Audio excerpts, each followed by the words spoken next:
Hello ladies and gentlemen, come back to my channel.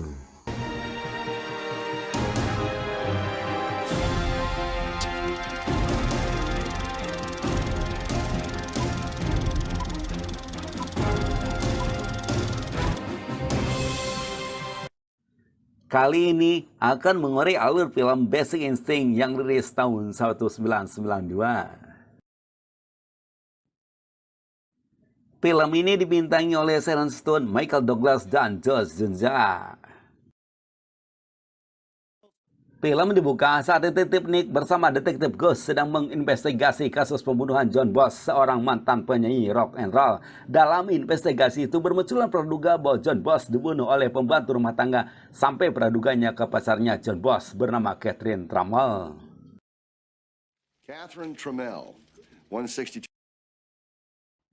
Lalu mereka mendatangi rumah Catherine. Di sana mereka bertemu Roxana yang dipanggil Roxy. Menurut Roxy, ia tidak tahu menahu tentang kematian John Boss dan dia menyuruh kedua detektif itu menemui Catherine, pacarnya John Boss.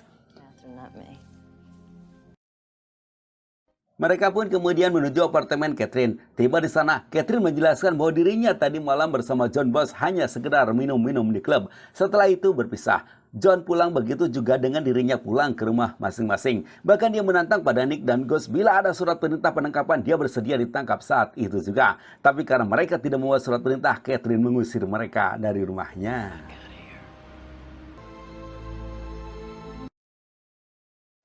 Cerita selanjutnya, tim investigasi yang terdiri dari Nick, Ghost, Talcott, Walker, dan Corelli sedang mendiskusikan hasil temuannya untuk membuka siapa dan apa motif dari kasus pembunuhan John Boss yang mempunyai kekayaan sebanyak 5 juta dolar. Mereka belum menemukan tanda bukti karena tidak menemukan sidik jari pelaku. Namun, mereka keheranan karena Catherine menulis buku 6 bulan yang lalu tentang pembunuhan penyanyi rock and roll oleh pacarnya. Buku itu mirip dengan pembunuhan John Boss. Menurut Dr. Lamont, penasihat tim investigasi ahli patologi dan psikopatik, bahwa penulis buku yakni Catherine bisa saja pelakunya karena bukunya persis dengan kejadian yang dialami oleh John Boss, atau ada orang yang memanfaatkan membunuh John Boss seperti dalam buku untuk memfitnah Catherine. Di akhir pembicaranya, Lamont mengingatkan pembunuh John Boss adalah orang yang sangat berbahaya. You're dealing with someone very dangerous. Untuk memecahkan alibi, Nick dan Gus memanggil Catherine untuk diminta keterangan. Sebelum Catherine berangkat, ia mengganti dulu baju. Sewaktu Catherine mengganti baju, dengan diam-diam Nick memperhatikan Catherine. Sewaktu Catherine diintegrasi, dia mengaku tidak membunuh John Boss. Justru dia menduga ada orang yang membunuh John Boss meniru persis dalam buku karangannya. Kelima integrator itu pun kelabakan karena cara duduk Catherine sangat seksoi. Apalagi Corelli dibuat mabuk kepayang. Untuk membuktikan ucapan Catherine, para integrator memasang detektor alat tes kebohongan. Ternyata guys, hasilnya dari detektor menunjukkan apa yang diucapkan Catherine benar dan tidak bohong, membuat para integrator percaya, namun tidak bagi Nick. Dia menduga Catherine memberikan kesaksian yang bohong. Forget it. You can fool me. You cannot fool the machine. Setelah diintegrasi, Nick mengantarkan pulang Catherine. Di perjalanan, Catherine memberitahu Nick bahwa dirinya sedang menulis buku dengan judul Detektif yang Jatuh ke Pelukan Wanita yang Salah, sehingga detektif itu mati dibunuh pacarnya. Mendengar itu, Nick hanya tersenyum. Sejak Nick bertemu Catherine, diam-diam dia jatuh hati. Hingga bercinta dengan Beth Garner, pacarnya terasa hambar. Setelah memundingan, Garner menjelaskan bahwa Catherine adalah teman sekelasnya waktu SMA. Hal ini membuat Nick kaget. Suatu malam, Nick sedang mengintai Catherine yang keluar rumah dan berhenti di rumah Hazel Dobskin. Untuk mengetahui siapa Hazel, ia mencari identitas Hazel di internet. Lalu datang Gus menjelaskan bahwa Hazel adalah seorang ibu rumah tangga yang membunuh semua keluarganya dengan alasan tak jelas. Siangnya, Nick mendatangi Catherine di rumahnya untuk menanyakan beberapa hal tentang kematian John. Namun di sana, Nick dikick balik oleh Catherine dengan membuka kasus yang telah ditangani Nick, yakni saat Nick menembak 2 turis yang membawa obat terlarang. Justru, obat itu digunakan oleh Nick dan melepaskan kedua turis. Dia pun menjelaskan kejadian itu diketahui rekan kerja Nick dan istri Nick. Hal ini membuat Nick marah. Emosi Nick harus ditahan karena terhalang dengan kedatangan Roxy. Dia pun memilih untuk beranjak keluar. Emosi Nick dilampiaskan kepada Garner dan menuduh Garner membuka arsip pribadinya dan berikan pada Catherine. Garner sontak kaget dan menjawab dirinya tak mungkin melakukan yang dituduhkan Nick. Karena terus desak, akhirnya Garner menjelaskan yang melakukan itu adalah Nielsen, atasannya Nick. Mendengar penjelasan Garner, Nick langsung ke ruangan Nielsen. Dengan emosi yang meluap, Nick memarahi Nielsen yang telah menjual arsip pada Catherine. Untung, dengan cepat Gus dan teman melerengnya dan membawa Nick keluar. Pada waktu Nick kesal, datang Garner memberikan kunci meja kerja Nick sekaligus menggambarkan bahwa atas tindakan Nick pada Nielsen tadi, Nick akan disetor, membuat Nick tambah marah dan mengusir Garner untuk keluar.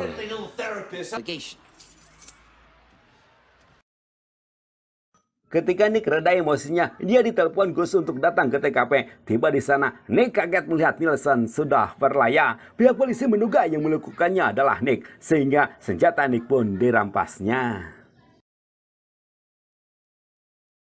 Saat diintegrasi, Nick mengungkapkan kekecewaannya pada Nielsen yang menyuruh dirinya untuk membuntuti Catherine. Ternyata Nielsen pun turut menguntit. Dia pun mengelak dituduh telah membunuh Nielsen karena semalaman dia diam di rumah menonton TV. Hal ini diperkuat Garner bahwa tadi malam dia menemui Nick di rumahnya dalam keadaan tidak mabuk dan tidak menaruh dendam pada Nielsen. Setelah diintegrasi, Nick mengucapkan terima kasih pada Garner yang telah membantu saat diintegrasi. Lalu dia membereskan barang-barang di meja kerjanya karena dia diskorsing. Sebelum dia meninggal kantornya, dia mendapat penjelasan dari Andrew, teman kerjanya, bahwa orang tua Catherine meninggal saat berlayar di laut dengan kecelakaan murni. Dia pun menegaskan pada Walker bahwa yang membunuh Nielsen adalah Catherine. Namun disanggah oleh Walker dan menyuruh Nick untuk refreshing dan menjauhi Catherine karena Catherine sangat berbahaya. With your head, Nick. Sewaktu Nick pulang, di depan rumahnya sudah ada Catherine. Ternyata guys, si Catherine ini sudah mengetahui Nick disekor dari pekerjaannya. Dia mengetahui dari pengacaranya. Pada waktu itu pun Nick mengungkapkan bahwa dirinya menyukai Catherine. Ketika Nick bertanya berapa harga untuk membayar arsip dirinya, Catherine hanya tersenyum sambil memberikan buku anak yang membunuh ayahnya seperti kecelakaan. Nick menyangka bahwa isi buku itu adalah kisah Catherine. Namun, Catherine menyanggah karena buku itu dibuat setelah orang tuanya meninggal. Sebelum Catherine pulang, ia mengajak Nick untuk bertemu nanti malam di klub miliknya John Boss.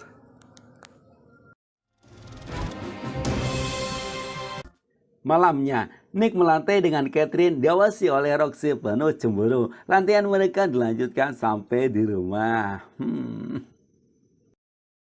Setelah melantai, Nick bangun. Ia langsung ke kamar mandi. Pada saat di kamar mandi, datang Roxy menyuruh Nick untuk menjauhi Catherine. Kalau tidak, ia akan membunuh Nick. Namun, Nick tidak menggubrisnya, malah memuji Catherine sebagai pelacur terhebat abad ini. Lalu, ia kembali ke kamar.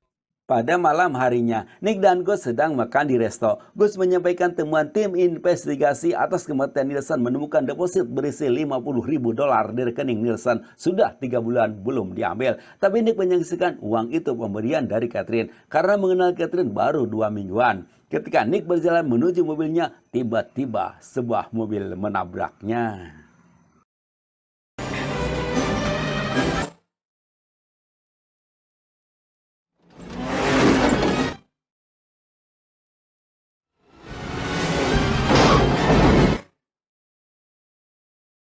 Ternyata sang pengemudi yang tadi menabrak Nick itu tidak lain dan tidak bukan Roxy yang sudah berlayar.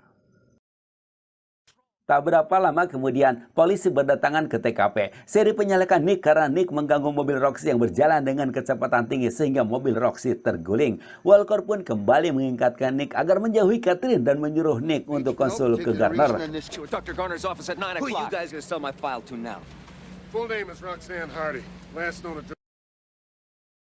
Kemudian Nick menemui Catherine. Setibanya di sana, Catherine menangis menatapi kematian Roxy, membuat Nick iba dan memeluknya. Dalam pelukan, Catherine menghibah agar Nick mencintainya. Catherine pun menjelaskan pada waktu SMA, Lisa Oberman pernah menidurinya, mengikuti, memfotonya, meniru rambut dan gayanya.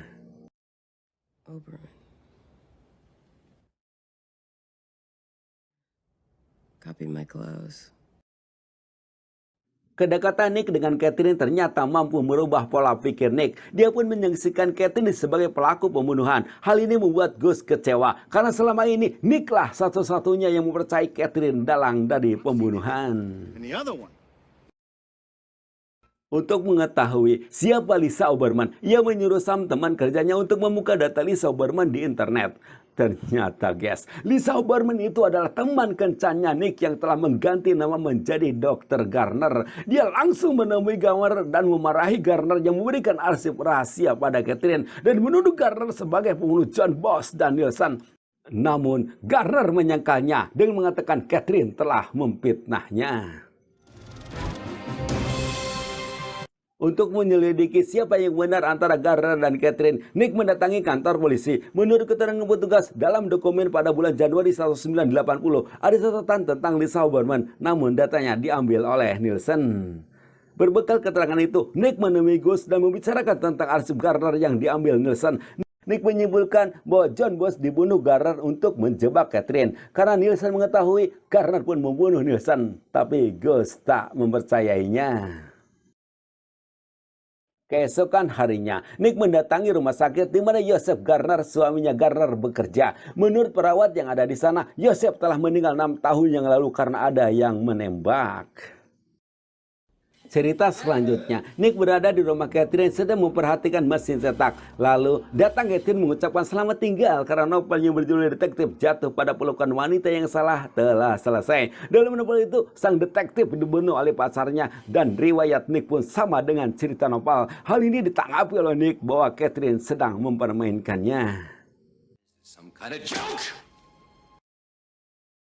Adegan selanjutnya, Nick diajak oleh Gus untuk menemui teman sekamarnya Catherine sewaktu kuliah. Gus menerima informasi dari seseorang yang menelpon yang mengaku teman sekamarnya Garner. Lalu mereka berhenti di depan gedung. Gus menemui teman Catherine di suite 405 sendirian, sedangkan Nick disuruh tetap di mobil. Ketika lift mengarah ke lantai 4, tiba-tiba Nick mendapat firasat Gus dalam bahaya. Dengan berlari, ia menuju lantai 4 menggunakan tangga darurat. Setibanya di sana, ia mendapatkan Gus dalam keadaan sekarat dan tak lama kemudian ia perlaya. Dalam keadaan kaget, Nick mendengar ada langkah orang mendekati. Ia pun langsung mengambil senjata Gus. Ternyata yang datang adalah Garner. Garner keheranan karena Nick juga ada di sana. Sementara dirinya ada di sana karena mendapat SMS dari seseorang yang memberitahu Gus ingin bertemu dengannya. Pada saat tangan Garner dimasukkan ke saku bajunya, Nick menduga Garner akan mengeluarkan pemecah es yang biasa dilakukan oleh pembunuh. Dia pun menyuruh agar tangan Garner dikeluarkan. Karena Garner tak mengeluarkan tangannya, Nick pun mendornya. Untuk membuktikan apa yang ada dalam saku Garner, Nick pun mengambilnya. Namun ketika dia mengeluarkan barang dari saku Garner, ia kaget dan menyesal karena dalam saku Garner bukannya alat pemecah es, melainkan gantungan kunci meja miliknya sendiri. Tak berapa lama kemudian, datang polisi ke TKP untuk melakukan investigasi. Di tempat tak jauh dari mayat Garner, salah satu polisi menemukan alat bukti berupa rambut wig, pemecah es, dan baju polisi yang suka dipakai Garner.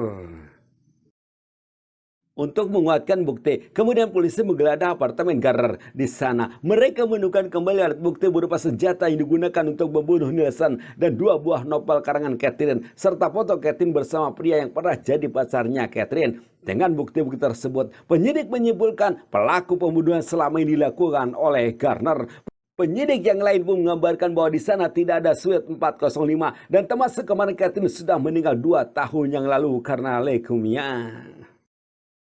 Waduh, semakin sulit kayaknya ceritanya nih. Tapi tenang, tenang bos, tenang. Kita lanjutkan. Hai.